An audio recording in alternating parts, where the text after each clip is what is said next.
If you've ever had any questions or been nervous about spraying pearls or flakes, like these ones that we've got on display from Eastwood, well, we've got some great tips that we want to share with you that will hopefully get your confidence up. Now, keep in mind, this is a fraction of what Eastwood has to offer when it comes to specialty coatings, pearls, flakes, and candies. But the tips that we're going to show you will get you up to speed and get you set on a direction to where you can properly plan your custom paint job and do the job right the first time.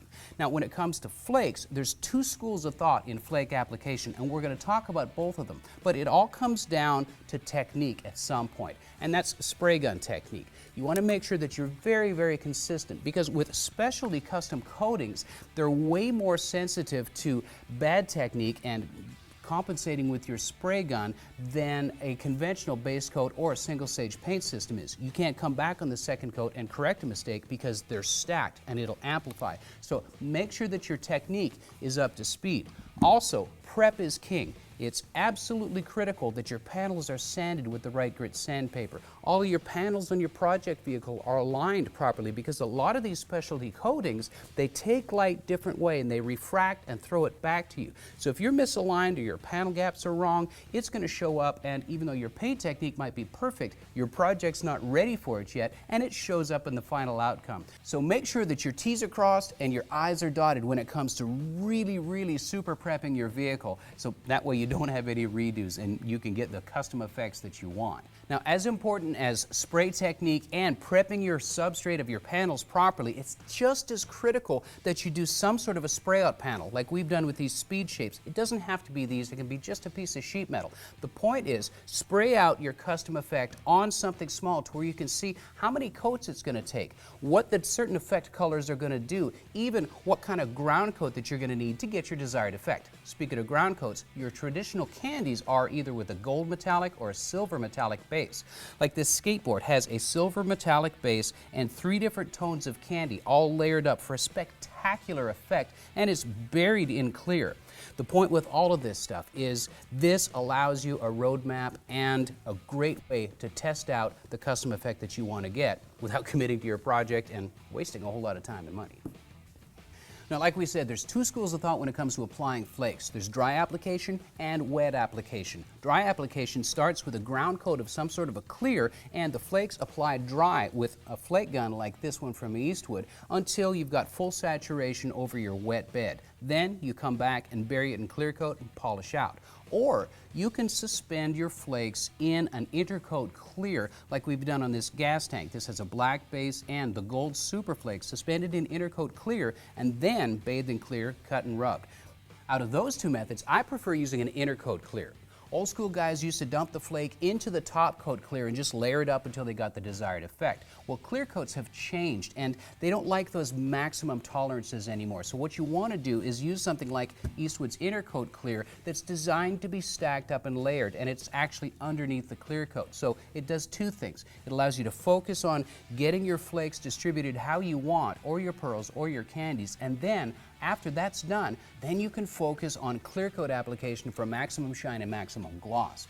One more thing about flakes. If you're applying flakes through a spray gun and it's a large flake, you want to use a large orifice, preferably a 1.8 or a 1.7 even. That way the flakes have room to dance around and do their thing inside the clear coat and lay down and be distributed evenly.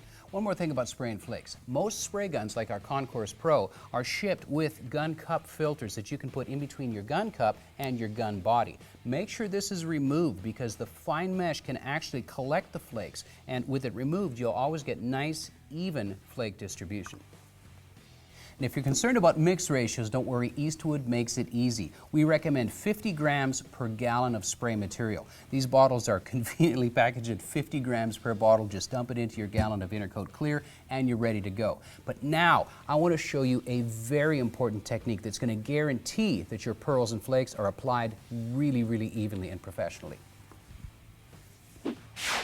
There's an inside term in the custom painting world called walking the side of a car. And this technique is critical when it comes to spraying flakes, pearls, and especially candies. And even in a regular day-to-day paint job, it's a good idea to have this skill in your skill set, because it promotes the idea and the technique of consistent and even paint application. So if you've ever wondered what it means to walk the side of a car, we're going to show you. The problem starts when you're spraying within your comfort zone and you're going from panel to panel within the zone of area that you have control over. Well, after you layer up a candy 6 or 7 coats deep, you end up with dark spots on either side of your pattern where you've stopped and started. We've all seen those jobs. It's not pretty. So here's the proper technique on candy application or even consistent base coat. Here's walking the side of the car. We're starting here, and it's as simple as it sounds. And I'm using about a 75% overlap, paying attention to the distance of my gun from the substrate or the side of the car. And you'll notice that I'm not cheating around my wheel openings. I'm treating this like a solid box because the candy doesn't care. Even around my mirror, I've got it masked up, and I'm painting right over top of that masking tape so that when I'm finished with the side of this vehicle, my color application is one even, consistent coat.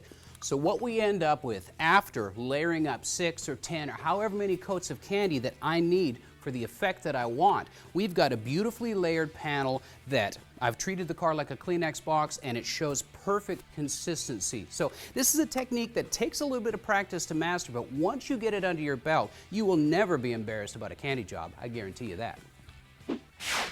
And one more thing, to avoid splotchiness in your coatings, always in between coats pour out of your gun cup into a mixing cup, because just like it settles in this cup here, your flakes and pearls will settle in the bottom of your mixing cup. And then stir it up again, thoroughly agitate it, pour it into your gun cup before you go in for your next coat. That way you'll have really consistent results. So make sure you click on the link below for more information on Eastwood pearls, flakes, and other custom painting products. And don't forget to subscribe, and we'll give you more videos on how to do the job right.